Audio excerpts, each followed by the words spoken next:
내가 자랑하는 복음, 마틴 로이드 존스. 5장 우리 구주 그리스도. 이로 말미암아 내가 또 이 고난을 받되 부끄러워하지 아니함은 내가 믿는 자를 내가 알고 또한 내가 의탁한 것을 그날까지 그가 능히 지키실 줄을 확신함이라. 디모데후서 1장 12절. 앞서 살펴보았듯이 인간의 절망적인 상황에 대한 유일한 해답은 구원입니다. 인간은 스스로 아무것도 할 수 없지만 하나님은 인간을 구원하셨습니다. 바울의 진술에 따르면 그가 지금처럼 자족하는 삶을 살며 감옥에 갇혀 죽음을 앞에 둔 상황에서도 낙담하지 않을 수 있었던 비결은 오직 그가 복음을 믿었기 때문이었습니다. 복음은 사람의 기질과 무관하며 시대를 초월합니다. 복음은 오직 하나입니다. 사도는 갈라디아 귀인들에게 편지를 쓰면서 그러나 우리나 혹은 하늘로부터 온 천사라도 우리가 너희에게 전한 복음 외에 다른 복음을 전하면 저주를 받을지어다 라고 말합니다. 여기서 바울은 디모데에게 너는 그리스도 예수 안에 있는 믿음과 사랑으로서 내게 들은 바 바른 말을 본받아 지키라고 당부합니다. 이어 디모데후서 2장 8절에서 내가 전한 복음대로 다윗의 씨로 죽은 자 가운데서 다시 살아나신 예수 그리스도를 기억하라고 당부합니다. 내가 전한 복음, 바울이 말하는 내가 전한 복음은 오직 하나입니다. 다른 사도들도 정확히 같은 복음을 전했습니다. 바울은 이런 사실을 갈라디아 교회와 고린도 교회에 힘써 전했습니다. 사도들 사이에는 아무런 다툼이 없었습니다. 베드로는 한때 곁길로 나갔으나 그가 동일한 믿음에서 떠나 있다고 바울이 일깨우자 돌아왔습니다. 동일한 구원, 동일한 믿음, 곧 성도들에게 단번에 전해진 믿음이 있습니다. 믿음이 단번에 전해졌다면 20세기에도 그런 일이 일어나지 말라는 법이 어디 있습니까? 믿음은 하나님께서 주신 계시입니다. 믿음은 인간의 이성이 아닙니다. 인간이 발견한 것이 아닙니다. 사도는 여기서 하나님이 그것을 계시하셨다고 말합니다. 그분이 우리를 구원하사 거룩하신 소명으로 부르심은 우리의 행위대로 하심이 아니요 오직 자기의 뜻과 영원 전부터 그리스도 예수 안에서 우리에게 주신 은혜대로 하심이라. 이제는 나타났으니 바로 이것입니다. 믿음은 단번에 나타난 바 되었습니다. 복음은 오직 하나입니다. 이 세상이 얼마나 오랫동안 지속되겠습니까? 저는 모릅니다. 1000년 동안 지속된다 해도 새로운 복음은 나타나지 않을 것입니다. 나타날 필요도 없습니다.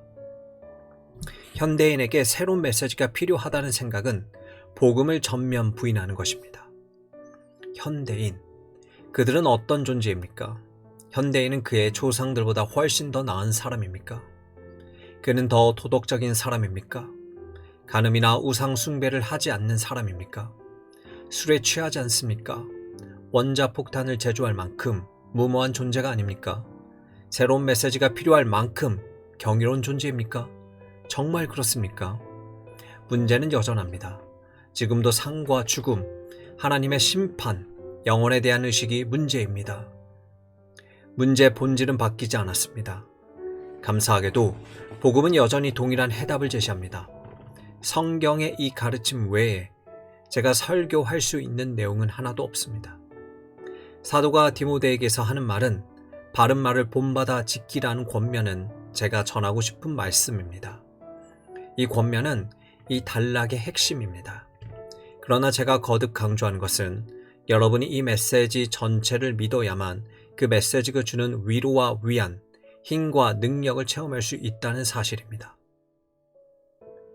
기독신앙의 교리를 믿지 않으면 기독교가 주는 어떤 유익도 누릴 수 없습니다. 현대인이 잘못 생각하는 것이 또 하나 있습니다. 자기가 사는 지역에서 복음을 전하는 젊은이가 있었습니다. 그런데 그가 출세하고 유명세를 타면서 더 이상 복음을 전하지 않았습니다. 어느 날 사람들이 그의 신앙에 관해 묻자 그는 이렇게 대답했습니다. 글쎄요. 저는 기독교 윤리는 여전히 고수하지만 교리는 더 이상 믿지 않습니다. 자신이 너무 똑똑해지고 위대해져서 교리를 믿지 않게 된 것입니다. 그렇지만 저는 기독교 윤리는 고수합니다. 그것이 그의 유일한 답변이었습니다. 기독교 교리를 믿지 않는다면, 그 교리를 믿을 때 주어지는 능력을 믿지 않는다면 기독교 윤리를 실천할 수 있는 사람은 아무도 없습니다. 그것은 불가능합니다. 현대 세계가 지금 상태가 된 것은 우리의 어리석은 조상들 때문입니다. 19세기 중반 그들은 기독교 교리를 부인하더라도 기독교가 주는 온갖 유익은 누릴 수 있다는 잘못된 믿음에 빠졌습니다. 1859년에 출간된 다윈의 종의 기원을 필두로 과학계는 목소리를 높이기 시작했고 사람들은 이런 주장을 하기에 이르렀습니다. 지금이 어느 시대인데 기적이나 동정녀 탄생이나 그리스도의 이적 다이를 믿습니까? 그동안 축적된 지식에 비춰 보건대 그런 얘기는 터무니없는 것이오. 하지만 기독교가 제공하는 혜택은 누리고 싶소. 우리가 살고 있는 이 20세기가 증명해주고 있습니다. 기독교 교리를 버리면 기독교가 주는 유익을 누릴 수 없습니다. 유익을 누리고 싶어도 누릴 수가 없습니다. 모든 유익이 교리에서 나오기 때문입니다. 삶은 믿음의 결과입니다. 믿음과 삶은 서로 뗄 수 없는 관계입니다. 그들은 분리될 수 없습니다. 사도가 디모데후서 1장 12절에서 강조하는 것은 자신이 확신함으로 부끄러워하지 않는다는 것입니다. 그는 말합니다. 나의 나된 것은 내가 믿는 바의 진리를 확신하기 때문이다. 그러므로 우리가 진리를 믿는 것은 더없이 중요합니다. 우리가 실제로 믿을 때까지는 결코 그러한 체험을 알 수 없을 것입니다. 물론 우리는 거짓 체험을 할 수 있습니다.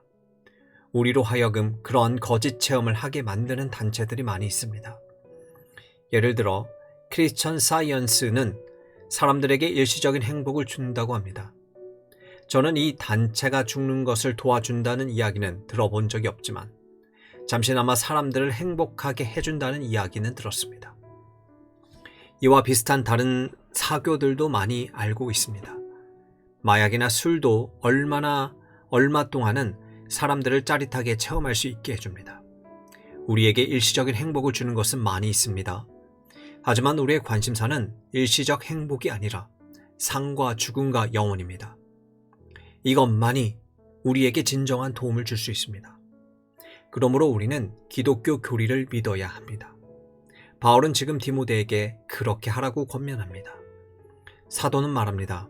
디모데야, 지금 내가 이렇게 된 것은 교리에 대한 분명한 확신이 없기 때문이다.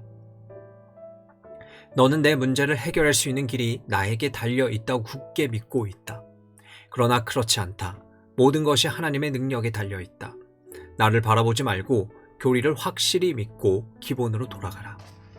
진리에 대한 분명한 확신이 없으면 내 문제는 해결되지 않는다. 뜻하는 바도 이룰 수 없다.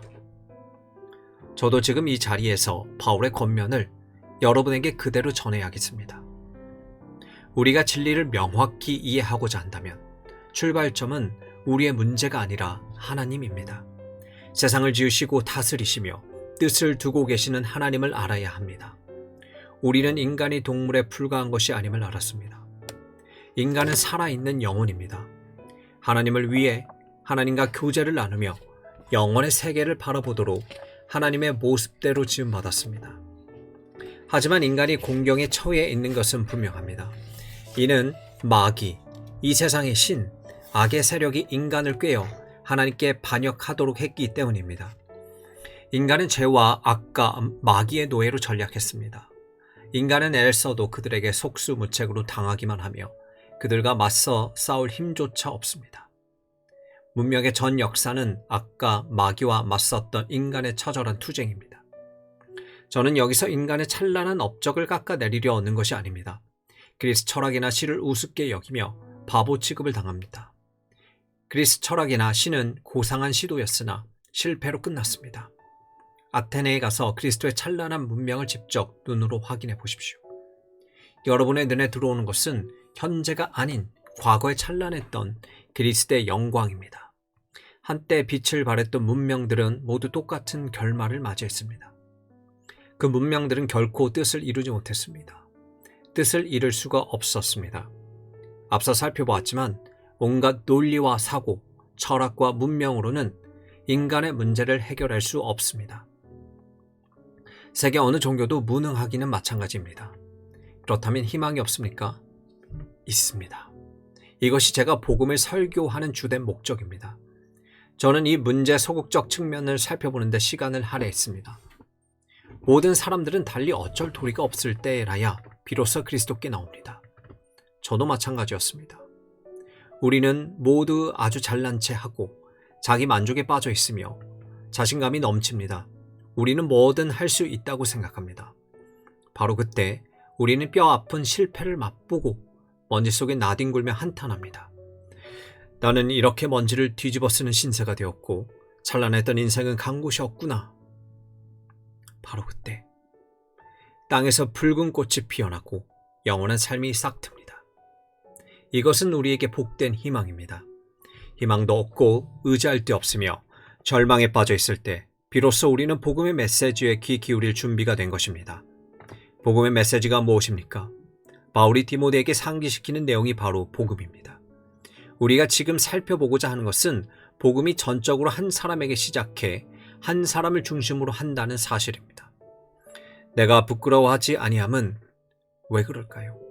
내가 믿는 자를 내가 알기 때문입니다. 바울은 그분을 홀로 내버려 두지 않고 계속해서 그분에 관한 이야기를 전합니다.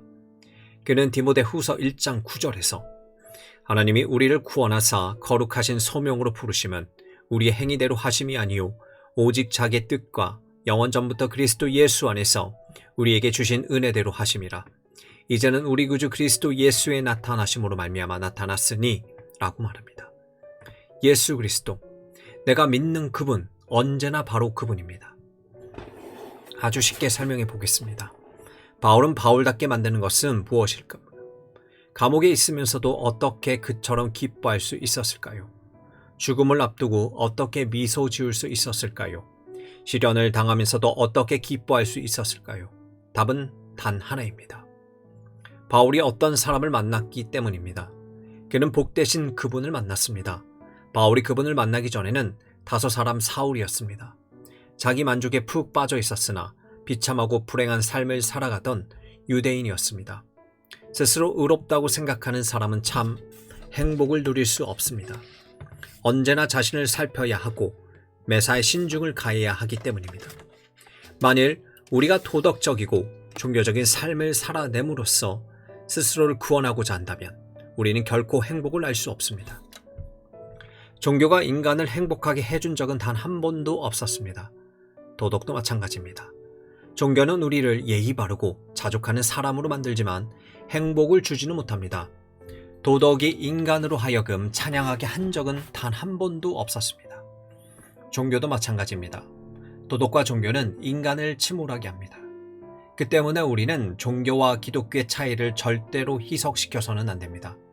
인간으로 하여금 찬양하게 하는 것은 오직 기독교뿐입니다. 바울이 찬양할 수 있었던 비결은 무엇일까요? 그는 여러 서신에서 그 비결을 밝힙니다. 우리는 그것을 익히 알고 있습니다. 그가 다메섹으로 가던 때의 일입니다. 그는 교회에 대해 여전히 위협과 살기가 등등했습니다. 그때 호련히 하늘로부터 빛이 그를 둘러 비추사 그는 저 복되신 얼굴을 배웠고 그분의 목소리를 들었습니다. 사울아, 사울아, 내가 어찌하여 나를 박해하느냐? 그는 그분이 영광의 주님이심을 깨달았습니다. 예수 그리스도를 만났습니다. 그분을 알게 되었습니다. 그의 삶 전체가 바뀌었습니다. 그는 거듭나 새로운 삶을 살게 되었습니다. 이 구절을 보면 그는 감옥에 갇혀 죽음을 앞두고 있지만 조금도 기가 꺾이지 않았습니다. 왜 그렇습니까? 나는 그분을 안다. 다메섹으로 가는 길에서 만난 그분을 안다. 그분을 알게 되니 내 영혼은 평안하기만 하구나. 기독교는 전적으로 복되신 이분에게 달려 있습니다. 저는 부정적인 내용을 언급하지 않기를 원합니다. 하지만 어쩔 수 없습니다. 저는 제게 주어진 청지기직에 대해 하나님께 설명해야 하기 때문입니다. 가장 위대한 전도자인 이 사도가 말합니다. 우리가 다 반드시 그리스도의 심판대 앞에 나타나게 되어 각각 선악간에 그 몸으로 행한 것을 따라 받으려 함이라. 우리는 주의 두려우심을 알므로 사람들을 권면하거니와.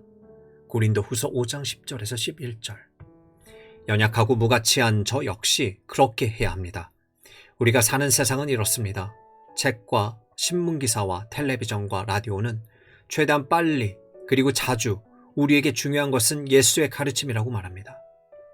기독교는 그분의 가르침을 받아들여 최선을 다해 실행에 옮기고 그분을 본받는 것이라고 선전합니다. 하지만 사도는 그것이 거짓이라고 말합니다.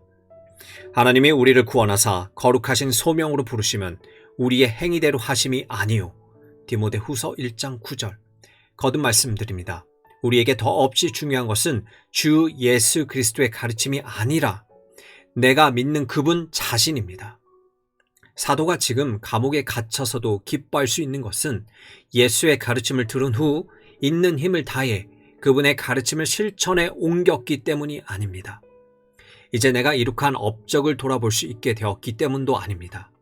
오히려 내가 믿는 자를 내가 알고 또한 내가 의탁한 것을 그가 능히 지키실 줄을 확신하기 때문입니다.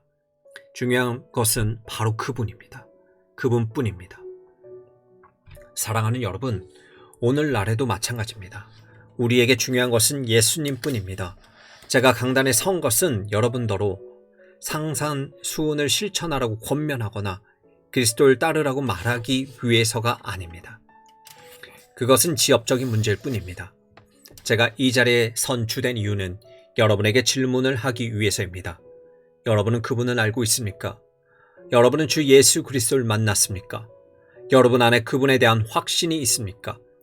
여러분은 내가 믿는 자를 내가 알고 또한 내가 의탁한 것을 그날까지 그가 능히 지키실 줄을 확신함이라고 고백할 수 있습니까? 저는 이 자리에서 다시 한번 여러분 앞에 그분을 선보이고자 합니다. 이것이 사도가 디모데에게 실천하라고 일깨우는 내용입니다. 저는 이 점을 여러분에게 거듭 일깨우고 싶습니다. 디모데는 설교자이자 복음 전도자였지만 사도가 그에게 기독교 신앙의 기초를 가르치고 기독교의 근본 원리를 다시 일깨울 수밖에 없었습니다. 저 역시 바울과 같은 일을 하고자 합니다. 이에 대한 변명하지 않겠습니다. 제가 확신하건대 오늘날 교회의 국가의 모든 문제는 이 원리를 잊어버렸기 때문에 발생한 것입니다. 사람들은 기독교를 안다고 생각하지만 실은 알지 못합니다. 그들이 기독교를 안다면 이렇게 되지 않았을 것입니다. 기독교는 예수 그리스도이며 그에 관한 사실들입니다. 그렇다면 이 사실들은 무엇일까요? 사도는 우리에게 그 사실들을 제시합니다. 우리의 출발점은 예수 또는 예수 그리스도입니다. 사도가 지금의 그가 된 것은 한 사람을 만났기 때문입니다. 그의 이름은 예수, 나사렛 예수입니다. 그는 인간입니다. 그는 베들레헴에서 태어나 구유에 누웠습니다.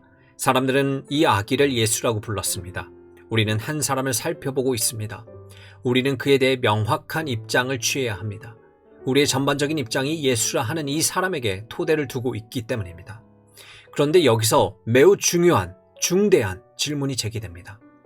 그는 단지 인간일 뿐입니까? 그는 역사상 가장 위대했던 종교 교사이자 가장 위대했던 도덕적 전형일 뿐입니까? 그것이 전부일까요? 사도 바울이 예수에 관해 어떻게 말하는지 보십시오. 이제는 우리 구주 예수 그리스도의 나타나심으로 말미암아 나타났으니 디모데후서 1장 10절. 이 사람이 누구든 우리는 그가 자신의 모습을 드러냈다고 말할 수 있습니다. 여러분은 보통 사람에 대해 그가 이 세상에 자신의 모습을 드러냈다고 말합니까? 여러분 가정에 한 아기가 태어났을 때 이 아기가 자신의 모습을 드러냈다고 말합니까? 당연히 아닐 것입니다. 그냥 태어났다고 하는 것이 적절한 표현입니다. 그런데 여기 자신의 모습을 드러낸 사람이 있습니다. 이것은 신의 현현입니다. 그분이 이 세상의 모습을 드러내시기 전부터 계셨다는 말입니다. 말하자면 그분은 베일 뒤에 계시다가 갑자기 커튼을 열어 젖히면서 모습을 드러내셨습니다. 이것이 기독교의 핵심적인 가르침의 일부입니다. 그렇다면 우리는 그분의 나타나심을 다음 구절과 연결시켜야 합니다. 우리를 구원하사 거룩하신 소명으로 부르시면 우리의 행위대로 하심이 아니요 오직 자기의 뜻과 영원 전부터 그리스도 예수 안에서 우리에게 주신 은혜대로 하심이라. 이제는 나타나심으로 말미암아 나타났으니 이 구절은 기독교의 핵심입니다. 하나님께서 세상을 지으셨을 뿐 아니라 지금도 이 세상에 관심과 흥미를 보이고 계심을 말해줍니다. 하지만 이보다 훨씬 더 중요한 것이 있습니다. 세상의 기초가 놓이기 전부터 하나님은 이 세상을 구원하기 위한 놀라운 목적과 뜻을 품고 계셨다는 사실입니다. 세상은 이 사실을 알지 못합니다. 문명이 늘 그래왔듯이 권력자들과 정치인들은 상황을 개선하기 위해 위대한 철학자들의 말에 귀를 기울입니다. 그리고 우리는 그들의 말에 좌지우지됩니다. 하지만 반드시 알아야 할 사실은 하나님이 이 세상을 향한 계획과 뜻을 품으셨고 그 계획은 세상의 기초가 놓이기 전에 있었다는 것입니다. 그 계획은 하나님 마음속에 있었고 예수 그리스도가 나타나심으로써 우리 앞에 밝히 드러났습니다. 이것이 신약 성경 전체의 메시지입니다. 또한 구약 성경의 메시지이기도 합니다. 구약 성경 전체는 하나님께서 에덴 동산에 타락한 인간에게 하신 약속이 성취되기를 고대합니다. 타락한 인간에게 하나님은 이렇게 말씀하셨습니다. 너희가 이렇게 하였으니 뱀의 후손과 너희의 후손이 영원히 원수가 될 것이요 여자의 후손은 뱀의 머리를 상하게 할 것이라. 창세기 3장 15절. 이는 악과 죄와 마귀와 지옥에 대한 정복을 의미합니다. 하나님은 이 약속을 이루고 계십니다. 구약 성경 전체는 이 약속의 성취를 내다보고 있습니다. 그것은 구약 성경이 보여주는 놀라운 사실입니다. 신약 성경의 시각으로 구약 성경을 보면 이 약속이 계속 진행되고 있음을 알게 됩니다. 하나님은 그 약속을 되풀이하십니다.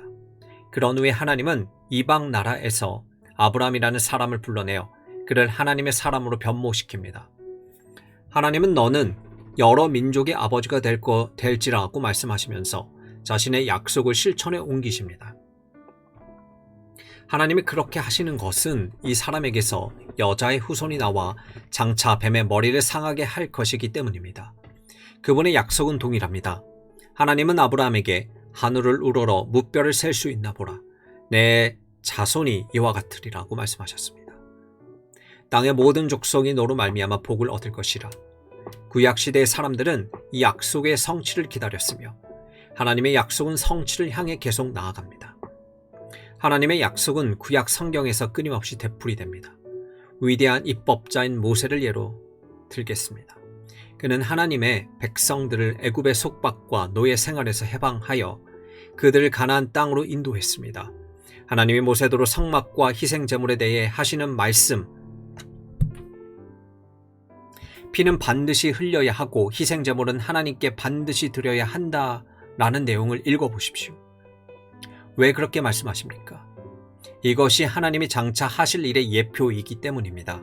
어린 양은 아침과 저녁에 잡아 죽여 성막에서 희생제사와 의식을 치릅니다. 이 제사와 의식은 반복적으로 치러지면서 정교해집니다. 시편과 예언서들을 읽다 보면 동일한 사실을 발견하게 됩니다.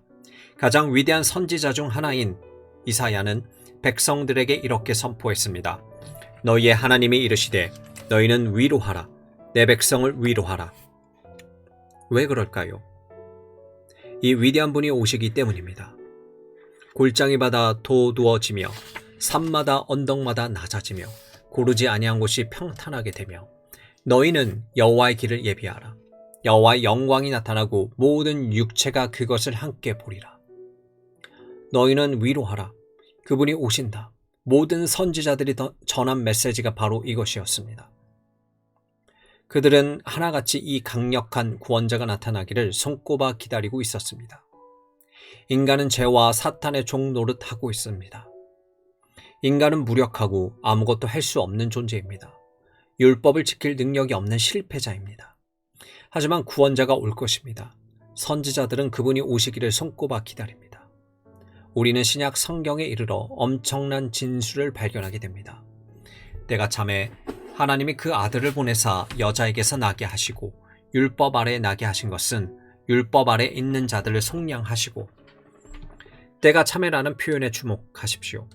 하나님은 이 세상의 기초를 놓기 전부터, 이 세상이 시작되기 전부터 뜻을 품고 계셨습니다. 그것은 이 세상을 향한 그분의 뜻과 계획이었습니다. 그때까지 모든 준비를 하고 계셨는데 드디어 때가 온 것입니다. 때가 찬 것입니다.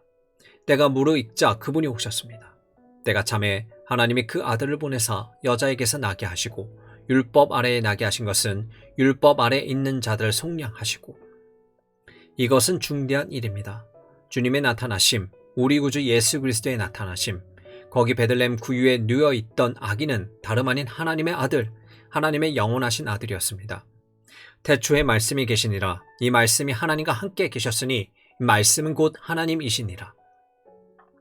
만물이 그로 말미암아 지은 바 되었으니 지은 것이 하나도 그가 없이는 된 것이 없느니라. 요한복음 1장 1절 3절. 하나님의 영원하신 말씀, 또 주목해야 할 메시지가 있습니다. 말씀이 육신이 되어 우리 가운데 거하심에, 요한복음 1장 14절. 베들레헴에서 태어난 아기는 육신이 된 말씀이었습니다. 그분은 하나님의 영원하신 아들로 나타나셨습니다. 그분은 시간 안으로, 세상 안으로 들어오셨고 인간의 몸을 입으셨습니다. 그분은 성육신 하셨고 자신의 신성에 인성을 더하셨습니다. 여기에 나타나심에 전적인 신비가 있습니다. 그러므로 여러분이 동정녀 탄생을 믿을 때까지 기독교의 위로와 위안은 낯선 것이 됩니다. 나사렛 예수는 단순히 인간이 아니셨습니다. 나아가 완전한 인간만도 아니셨습니다. 그분은 신인이셨습니다. 성령으로 잉태하사 동정녀에게 나셨습니다. 이것이 바울의 신앙입니다. 이것이 초대교회 신앙, 여러 세기를 지나온 교회 신앙입니다. 현대인들은 이 사실을 믿지 못합니다. 그래서 그들은 지옥을 택합니다. 그것이 제가 현대인들에게 드려야 할 말씀의 전부입니다. 인간을 구원하려면 인간일 뿐 아니라 하나님이어야 합니다. 우리가 우리 영혼의 병을 알고 하나님의 율법의 영적인 성격이 있음을 알고 자신이 도덕적으로나 영적으로 무능하다는 사실을 깨닫게 될 때 어려움 없이 동정녀 탄생을 믿을 수 있습니다. 하나님의 형상과 모습대로 완벽하게 지음받은 최초의 인간 아담이 죄를 짓고 타락했습니다. 하나님께서는 또 다른 완전한 인간을 지으심으로 세상을 구원하실 수 없었습니다. 완전한 인간이 실패했기 때문입니다. 타락한 인간이 자신을 구원할 수 없듯이 완전한 인간도 자신의 힘으로 마귀를 대적할 수 없습니다. 인간에게는 그 이상의 것이 필요합니다. 바로 그 이상의 것이 도래했습니다. 예수의 나타나심. 성자 하나님이 하늘에서 이 세상으로 오셨습니다. 하나님이 세상을 이처럼 사랑하사 독생자를 주셨으니 그분은 여자의 후손입니다. 그분은 육신의 아버지가 없습니다. 그분은 성령으로 잉태되셨습니다. 그분은 구약에서 예언되고 오랫동안 얘기되어 온 분입니다. 세례 요한의 아버지 사가랴는 그분에 관한 메시지를 받았습니다. 대천사 가브리엘도 그분에 대해 말했습니다. 가브리엘은 그분의 어머니 마리아에게 찾아와 은혜를 받은 자여 평안할지어다. 주께서 너와 함께 하시도다. 여자 중에 내가 복이 있으며 라고 말했습니다. 마리아는 두려움을 느꼈습니다. 천사가 이르되 마리아여 무서워하지 말라. 내가 하나님께 은혜를 입었느니라. 보라 내가 잉태하여 아들을 낳으리니 그 이름을 예수라 하라. 그가 큰 자가 되고 지극히 높으신 이의 아들이라 일컬어질 것이요 주 하나님께서 그 조상 다윗의 왕위를 그에게 주시리니 영원히 야곱의 집을 왕으로 다스릴 것이며 그 나라가 무궁하리라. 마리아가 천사에게 말하되 나는 남자를 알지 못하니 어찌 이 일이 있으리이까. 천사가 대답하여 이르되 성령이 내게 임하시고 지극히 높으신 이의 능력이 너를 덮으시리니 이러므로 나실 바 거룩한 이는 하나님의 아들이라 일컬어지리라. 누가복음 1장 30절에서 35절. 이분은 단순히 인간이 아닙니다. 인간의 몸을 입은 하나님입니다. 여기 한 몸 안에 두 본성을 지닌 인간이 있습니다. 그분은 완전한 하나님, 완전한 인간이십니다. 그분이 나타나셨습니다. 이것이 기독교의 중심 메시지입니다. 우리에게 필요한 것은 더 위대한 메시지나 가르침이 아닙니다. 우리를 구하고 우리를 구속하며 우리를 구원할 수 있는 강력한 존재가 필요합니다. 여기에 그분이 계십니다. 그분이 나타나셨습니다. 하늘에서 내려오신 하나님, 하나님 중에 하나님, 영광스러운 하나님의 아들, 그분이 오셨습니다. 우리 구주 예수 그리스도가 나타나셨습니다. 이제 여러분의 시선을 예수 그리스도에게 고정시키십시오. 사도는 이 구절에서 모든 것을 요약하고 있습니다. 이분을 보라. 나의 나된 것은 내가 그분을 만났으며 그분을 알며 내가 의탁한 것을 그날까지 그가 능히 지키실 줄을 알기 때문이다 라고 바울은 말합니다. 우리도 그분을 바라봅시다. 여기 계신 그분에게 모든 것이 달려 있습니다. 그분은 아기로 태어나 구유에 누우셨습니다. 그분의 이야기를 따르고 그분의 가르침에 귀를 기울이십시오. 그분은 바리새인 학교 문턱에도 가본 적이 없습니다.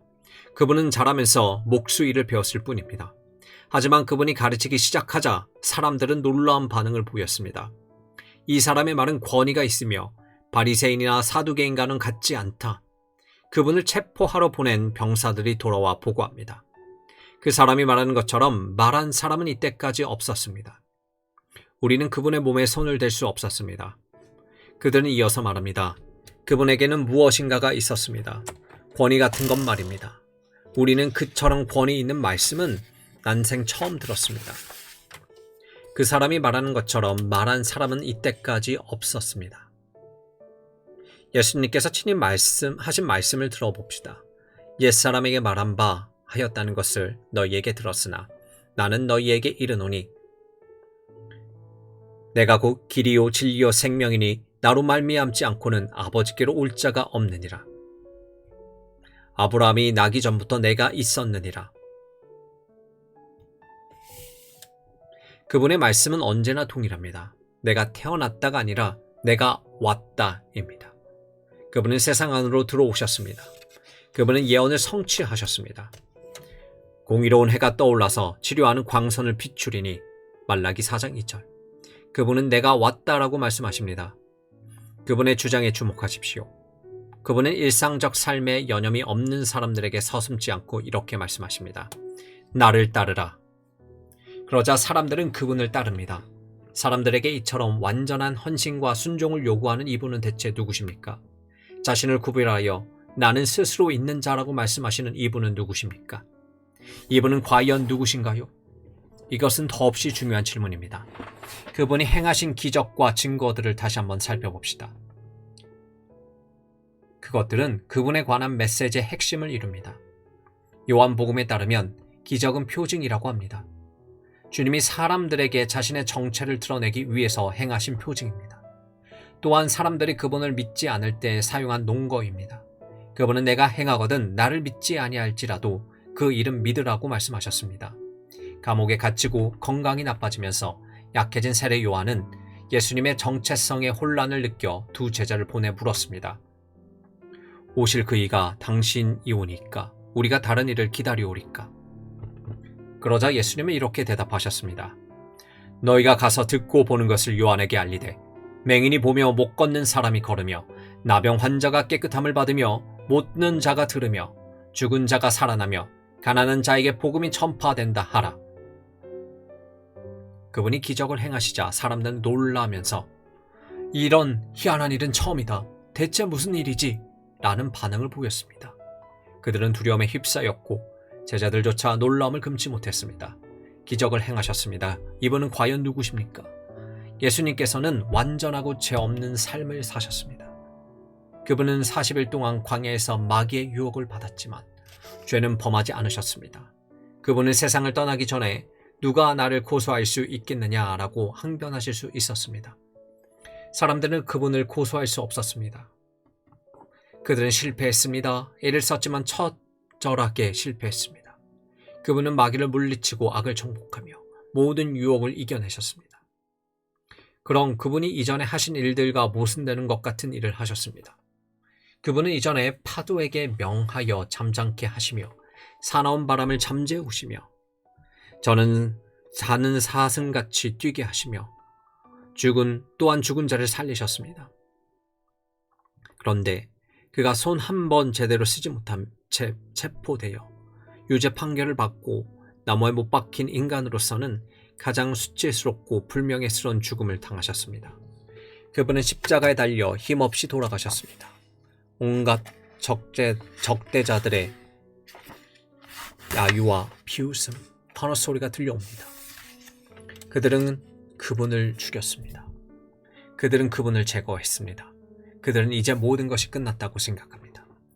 그들은 그분의 시신을 십자가에서 내려 무덤에 매장합니다. 무덤 입구에 큰 돌을 세워놓고 무덤을 봉인합니다.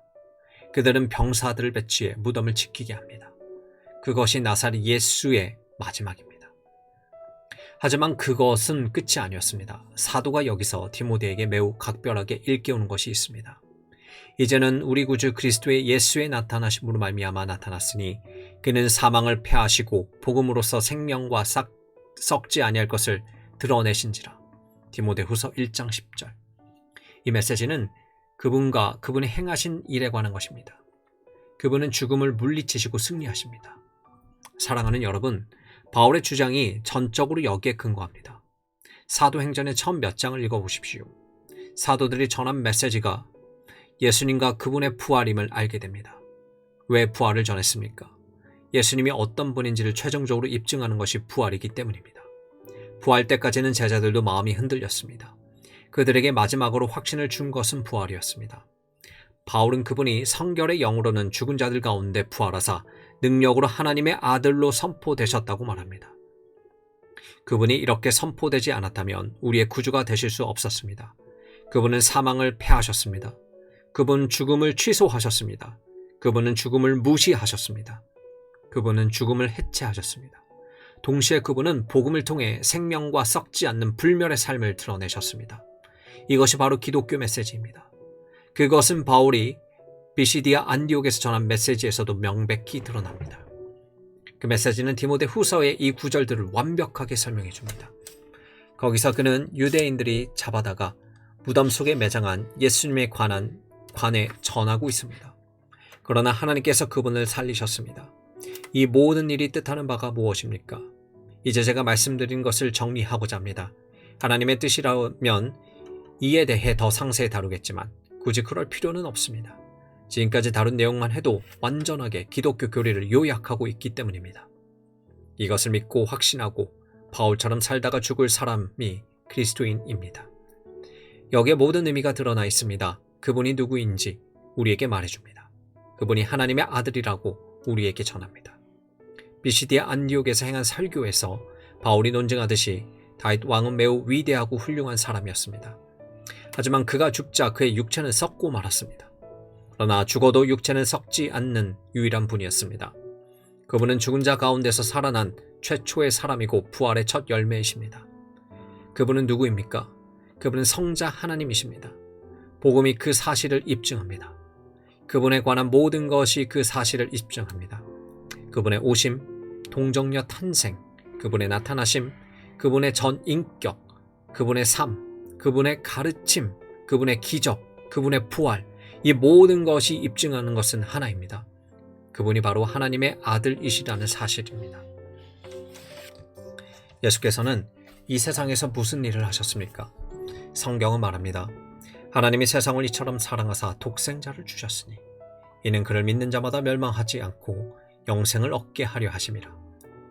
그분 스스로 말씀하셨습니다. 인자가 온 것은 잃어버린 자를 찾아 구원하려 함이라. 그분은 우리에게 우리 자신을 구원하는 법을 알려주기 위해 오시지 않았습니다. 그분은 우리를 구원하기 위해 오셨습니다. 그러므로 그분은 영광의 보좌를 버리고 이 땅에 오셔야 했습니다. 십자가에 달리고 무덤에 창사되며 죽은 자들 가운데 일어나셔야 했습니다. 그분은 우리를 구원하기 위해 이 모든 일을 하셔야 했습니다. 예수께서 어떤 사역을 하셨습니까? 먼저 그분은 인간의 존재 목적이 무엇인지를 우리에게 알려주셨습니다. 그분은 우리가 살고 있는 바로 이 땅에 오셨으며 우리와 똑같은 문제에 부딪히고 똑같은 시련을 겪으셨습니다. 그분은 모든 일에 우리와 똑같이 시험을 받으신 이로되 죄는 없으셨습니다. 그분은 대저택이나 궁전이나 성에서 호화롭게 살지 않으셨습니다. 오히려 그분은 가난한 삶을 사셨습니다. 보통 사람들처럼 평범하게 살면서 거친 세파에 시달리기도 하셨습니다. 그분은 세상의 추함과 악과 죄를 두 눈으로 똑똑히 보셨습니다. 그분은 그 모든 것을 겪으셨습니다.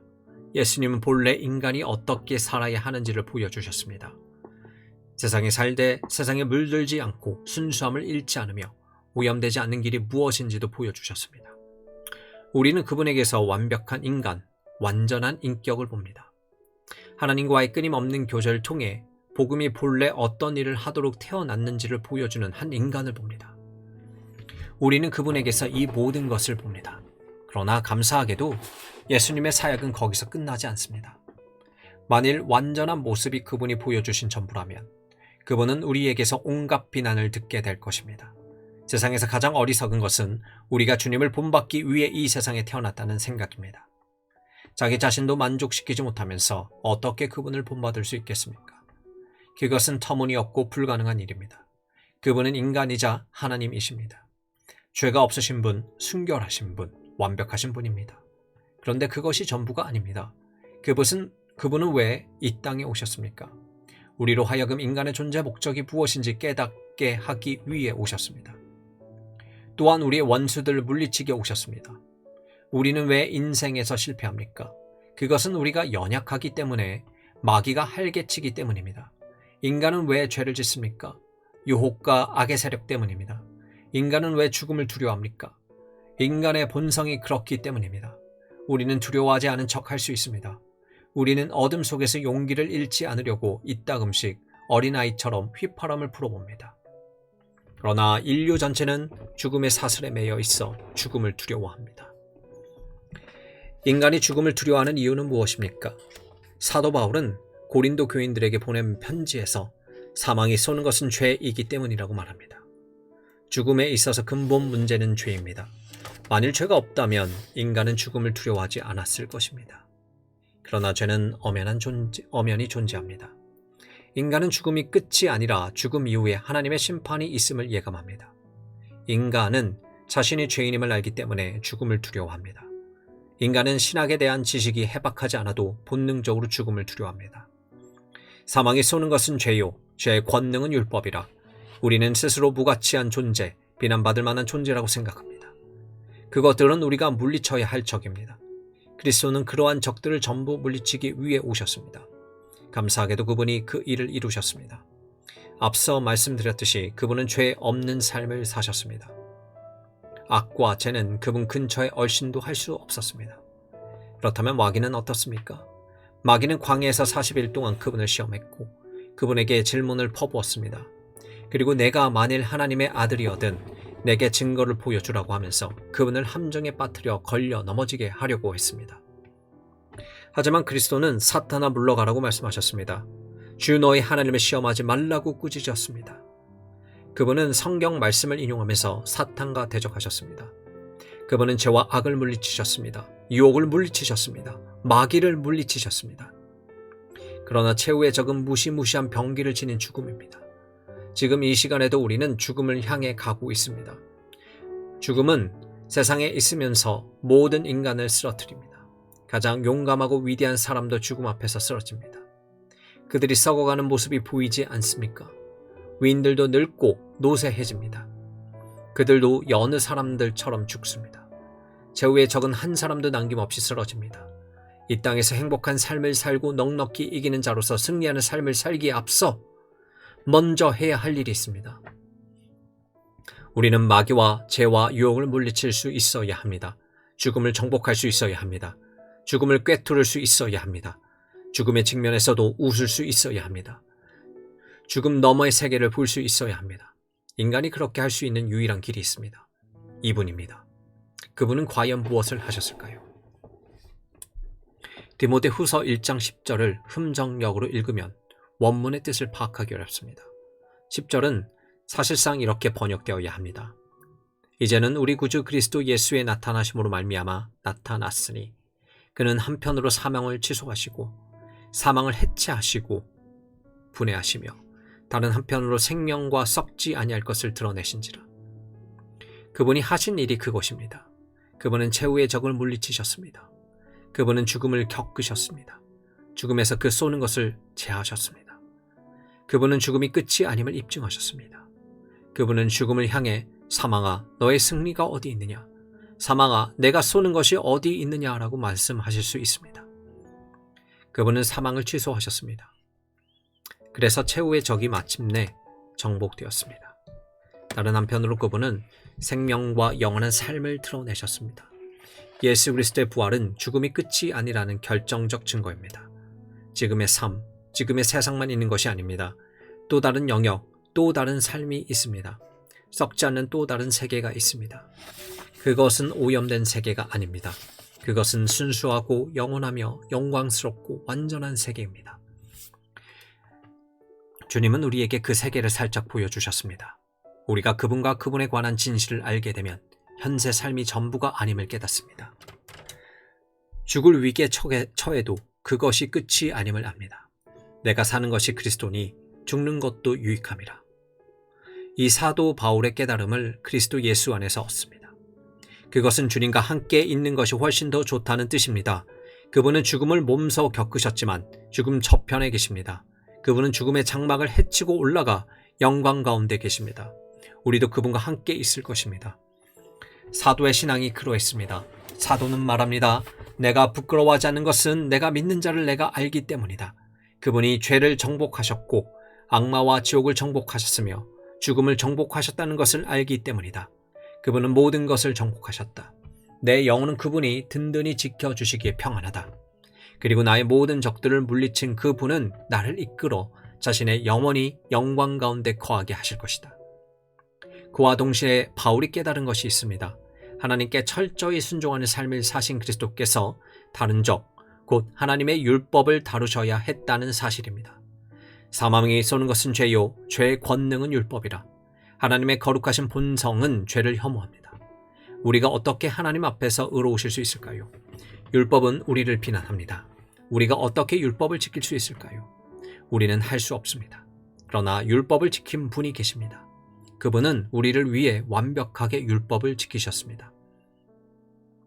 여자에게서 나게 하시고 율법 아래 나게 하신 것은 율법 아래 있는 자들을 속량하시고 갈라디아서 4장 4절. 그분은 적극적이고 완전한 순종의 삶을 사셨습니다. 갈보리 언덕의 십자가에 달리심으로 그 일을 이루셨습니다. 거룩하신 하나님의 율법에 따라 우리는 우리가 지은 죄와 죄과 악과 죄악에 대한 벌을 받아야 했습니다. 그러나 우리의 벌을 그분이 대신 받으셨습니다. 그분은 모든 일을 이루셨습니다. 우리에게 필요한 모든 것을 그분이 이루셨습니다. 우리를 쓰러뜨리고 우리를 패배시키는 모든 적을 그분이 물리치셨습니다. 그분 홀로 말입니다. 그분이 적을 물리치는 데는 하나님이자 인간이신 그리스도와 우리 구주 그리스도 예수의 나타나심이 필요했습니다. 사랑하는 여러분, 참되게 살고 참되게 죽는 유일한 길은 예수 그리스도를 알고 그분을 믿는 것입니다. 저는 제가 믿어온 그분을 알고 있습니다. 저는 그분이 완전한 하나님이자 완전한 인간이심을 믿습니다. 저는 그분이 영원한 영광을 버리고 이 땅에 오셔서 동정녀 마리에게 나셨다고 믿습니다. 저는 그분이 권능의 기적을 베풀어 자신의 신성을 드러내고 확증하셨다고 믿습니다. 저는 그분이 저를 용서하기 위해 십자가에 달려 돌아가셨다고 믿습니다. 저는 마땅히 제가 맞서야 할 채찍을 그분이 대신 맞았다고 믿습니다.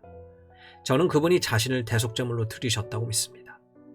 저는 그분이 자신을 완벽한 희생제물로 드리심으로 거룩하신 하나님과 거룩한 율법의 모든 요구를 완전히 충족시키셨다고 믿습니다. 저는 그분의 몸이 죽기 전 그대로 무덤에서 일어났지만 영광스럽게 변화되었다고 믿습니다. 저는 말 그대로 육체의 부활을 믿습니다. 육체의 부활을 말하지 않는 복음은 제게 없습니다. 육체의 부활이 없다면 그분이 죽음을 물리쳤다는 사실을 알 수 없기 때문입니다. 육체의 부활이 없다면 그분이 하나님의 아들이심을 알 수 없기 때문입니다. 현대 과학이 뭐라고 해도 저는 육체의 부활을 믿습니다. 저는 성령이 강림하기 열흘 전 예루살렘의 강림산에서 제자들이 보는 가운데 그분이 승천하셨음을 믿습니다. 저는 그분이 구름을 헤치고 하늘로 오르시는 것을 제자들이 목격했다고 믿습니다. 저는 그분이 오순절 날에 성령을 보내셨다고 믿습니다. 저는 그분이 다시 오셔서 자신을 믿는 사람들을 영접하실 것을 믿습니다. 세상 모든 사람들을 의로 심판하며 자신의 영원한 왕국을 세우실 것을 믿습니다. 그것이 제가 믿는 바입니다. 저는 제가 믿어온 그분을 알고 있습니다. 나는 그분만을 믿네. 내 죄를 대속하려 돌아가신 그분을. 저는 제 영혼과 영원한 평안을 그분에게 맡겼습니다. 저는 제가 그분에게 의탁한 것을 그분이 그날까지 능히 지켜주실 것으로 확신합니다. 사랑하는 여러분, 여러분은 그분을 알고 있습니까? 여러분은 그분을 믿습니까? 여러분은 그분에 대한 이 증거를 믿습니까? 사도는 말합니다. 나를 부끄러워하지 말고 우리 주님에 대한 증언을 부끄러워하지 말라. 여러분은 하나님과 그분의 아들에 대한 생각보다 세상 사람들의 생각에 더 많은 관심을 가집니까? 여러분은 조롱당하고 웃음거리가 되는 것이 두렵습니까? 사람들은 여러분에게 말할 것입니다. 아직도 그걸 믿으세요? 동정녀 탄생을 믿으세요? 한 몸에 두 본성이 있다는 걸 믿으세요? 기적을 진짜 믿으세요? 그들의 말이 무슨 상관이 있습니까? 그들은 참다운 삶을 살 수 없습니다. 인생을 이해할 수도 자기 자신을 이해할 수도 없습니다. 평안히 죽을 수도 심판에 대해 준비할 수도 없습니다.